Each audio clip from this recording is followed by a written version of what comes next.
আজকে ভিডিওতে রায়মার্টিন পর্যবেক্ষণ 2024-এর সপ্তম শ্রেণীর পরিবেশ ও বিজ্ঞান বিষয়ে দ্বিতীয় পর্যায়ে মূল্যায়নের যে 7 নম্বর প্রশ্ন সেটি রয়েছে, অর্থাৎ ডিএইচ ভারত সেবাশ্রম সংঘ প্রণব বিদ্যাপীঠ এইচএস বিদ্যালয়ের সমস্ত প্রশ্নের উত্তরগুলি করব।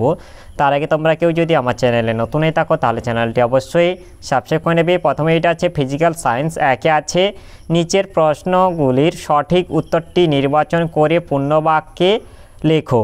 একে আছে চৌম্বক দৈর্ঘ্য সমান চুম্বকটির জ্যামিতিক দৈর্ঘ্য গুণিতক, এটা হচ্ছে 0.85 হবে। এরপর দুয়ে তারের পাক সংখ্যা বাড়ালে তড়িৎ চুম্বকের শক্তি এটা বাড়িয়ে হবে। এরপর তিনে আকাশের রংধনু আসলে সূর্যের সাদা আলো, এটা বিচ্ছুরণের প্রাকৃতিক ঘটনা মাত্র। এরপরে চারিটা আছে সমতল আয়নার সঙ্গে 30 ডিগ্রি কোণে আলো আপতিত হলে প্রতিফলন কোণের মান হবে এটা 60 ডিগ্রি। পাঁচে তড়িৎ বর্তনী গঠনের জন্য কোনটি প্রয়োজনীয় নয়, এটা হবে তড়িৎ শক্তি ব্যবহারকারী যন্ত্র। এরপরে দুই দিকে আছে নিম্নলিখিত প্রশ্নগুলির উত্তর দাও যে কোনো চারটি। একে আছে শূন্যস্থান পূরণ করো, দণ্ডচুম্বকের ঠিক মাঝখানের অঞ্চলকে এটা উদাসীন অঞ্চল বলা হয়। এরপর দুই দিকে আছে তড়িৎ চুম্বকের দুটি ব্যবহার লেখো। এক হচ্ছে ইলেকট্রিক কলিং বেলে তড়িৎ চুম্বক ব্যবহৃত হয়, দুয়ে ইলেকট্রিক ক্রেনে তড়িৎ চুম্বক ব্যবহৃত হয়। এরপর তিনে আছে তুমি আয়না থেকে 1 মিটার দূরে সরলে প্রতিবিম্ব তোমার কাছ থেকে কতটা দূরে সরবে, এটা হচ্ছে 2 মিটার হবে।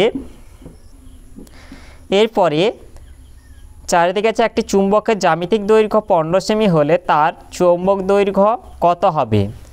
আমরা জানি কি চৌম্বক দৈর্ঘ্য সমান চুম্বকটির জ্যামিতিক দৈর্ঘ্য গুণিতক 0.85, অতএব এখানটায় জ্যামিতিক দৈর্ঘ্য বলে দিয়েছে, অর্থাৎ হচ্ছে 15 গুণিতক 0.85 সমান 12.75 সেমি।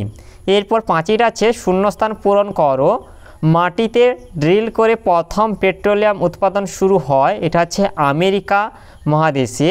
এরপর তিনে দিকে আছে নিম্নলিখিত প্রশ্নগুলির উত্তর দাও যে কোনো চারটি। একে আছে প্রতীক চিহ্ন দ্বারা ব্যাটারি ও খোলা সুইচ এর চিত্র অঙ্কন করো।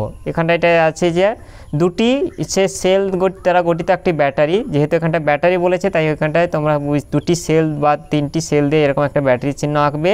আর এখানটা হচ্ছে একটা খোলা সুইচ, অর্থাৎ হচ্ছে অফ অবস্থা যেটা সুইচটা, সেই অফ অবস্থায় একটা আছে সুইচের চিত্র। এরপরে দুই দিকে যেটা আছে তড়িৎ চুম্বক কাকে বলে, এলইডিতে কোন শক্তিতে রূপান্তরিত হয়। এলইডিতে তড়িৎ শক্তি আলোক শক্তিতে রূপান্তরিত হয়। তড়িৎ চুম্বক তড়িৎ প্রবাহ দ্বারা কোনো চৌম্বক পদার্থকে চুম্বকে পরিণত করা হলে ওই চুম্বককে তড়িৎ চুম্বক বলে। এরপরে তিন দিকে যেটা আছে ফিউজ তার কি, এর বৈশিষ্ট্য কি। এর উত্তরটি হলো ফিউজ তার বৈদ্যুতিক লাইনে চীনামাটির হোল্ডারে নিম্ন গলনাঙ্কের কিন্তু উচ্চ রোধ সম্পন্ন একটি পরিবাহী তার রাখা হয়, একে ফিউজ তার বলা হয়। এই তার সীসা ও টিনের সংকর ধাতু দ্বারা তৈরি, এর মধ্য দিয়েই তড়িৎ ওই বর্তনীতে প্রবেশ করে। এরপর যেটা আছে ফিউজ তারের বৈশিষ্ট্যসমূহ। একে আছে এটি টিন ও সীসা এর সংকর ধাতু দ্বারা নির্মিত হয়। দুয়ে উচ্চ রোধ, এর ফলে বেশি তাপ উৎপন্ন হয়। তিনে কম গলনাঙ্ক, এর ফলে অল্প তাপেই তারটি গলে গিয়ে বিদ্যুৎ সংযোগ বিচ্ছিন্ন হয়। চারে ফিউজ তার তড়িৎ বর্তনীতে তড়িৎ যন্ত্রের সঙ্গে সরাসরি যুক্ত থাকে। এরপরে চারিটা আছে আলোর প্রতিসরণের ক্ষেত্রে আলোক রাশি ঘন মাধ্যম থেকে লঘু মাধ্যমে প্রবেশ করলে প্রতিষ্ঠিত রশ্মির কি পরিবর্তন ঘটে, চিত্রসহ লেখো। এর উত্তরটি হলো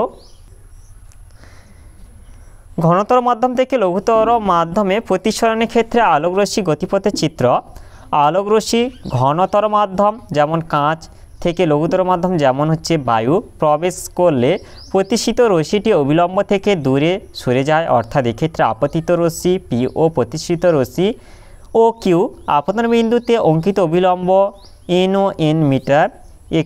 এক্ষেত্রে আপতন কোণ পি ও এন সমান আই এবং প্রতিসরণ কোণ QON সমান R এর চেয়ে ছোট হয়। এখানে তোমাদের সাইডে চিত্রটা দিয়ে দেখানো আছে।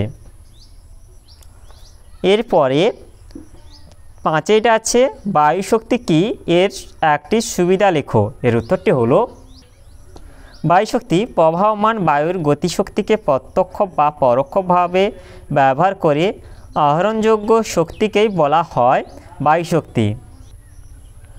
বায়ু শক্তির সুবিধা হলো, একে হচ্ছে মুখ্য উপাদান বায়ু বিনা খরচে আহরণযোগ্য, 2 বায়ুকলের গঠন সরল ছোট আকারে এবং প্রতিস্থাপন সহজ, 3 যে কোনো স্থানে এমনকি কৃষিক্ষেত্রেও বায়ুকলকে বসানো যায়।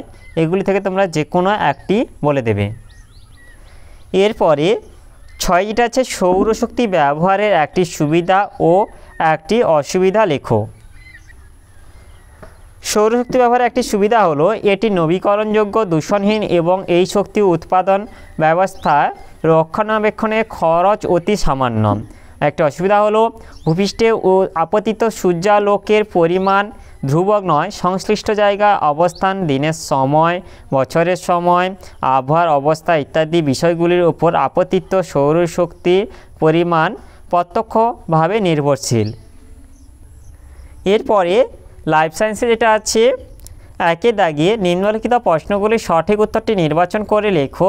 1 আছে কিশমিশকে জলে ভিজিয়ে রাখলে ফুলে ওঠে, এটি এক ধরনের, এটা আছে অভিশবন হবে। 2 কাণ্ডের যে জায়গা থেকে শাখা বা পাতা বেরোয় সেই জায়গাটি হলো এটা পর্ব হবে।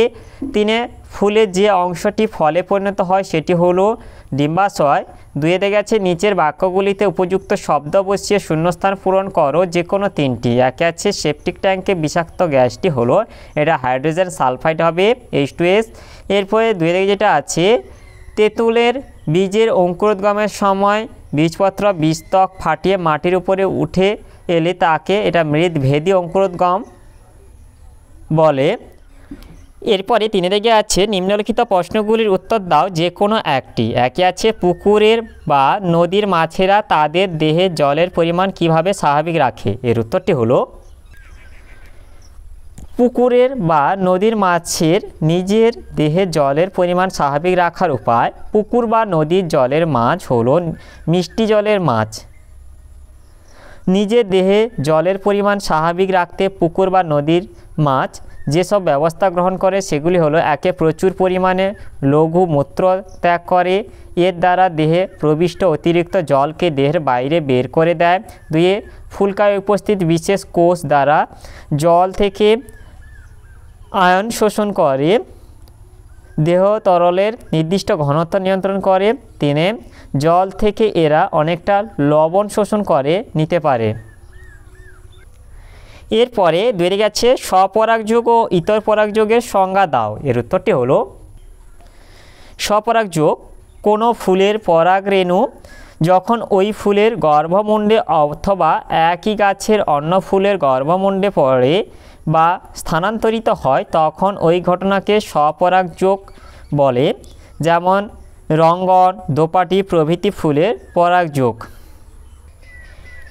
ইতর পরাগযোগ কোনো ফুলের পরাগধানী থেকে পরাগরেণু একই প্রজাতির অন্য কোনো উদ্ভিদের ফুলের গর্ভমুণ্ডে স্থানান্তরিত হলে তাকে ইতর পরাগযোগ বলে, যেমন তাল, পেঁপে, সন্ধ্যামালতী, কুমড়ো প্রভৃতি ফুলের ইতর পরাগযোগ ঘটে। তাহলে আজকের ভিডিওতে আমরা সপ্তম শ্রেণীর পরিবেশ বিজ্ঞান বিষয়ে সাথে থাকে যেটা আছে DH ভারত সেবাশ্রম সংঘ প্রণব বিদ্যাপীঠ HS এই বিদ্যালয়ের সমস্ত প্রশ্ন উত্তরগুলি শেষ করলাম। আর তোমরা কেউ যদি আমার চ্যানেলটা এখনও সাবস্ক্রাইব করোনি তাহলে চ্যানেলটা অবশ্যই সাবস্ক্রাইব করে নেবে। ভিডিওটি ভালো লাগলে ভিডিওটিকে অবশ্যই লাইক, কমেন্ট ও শেয়ার করতে ভুলবে না।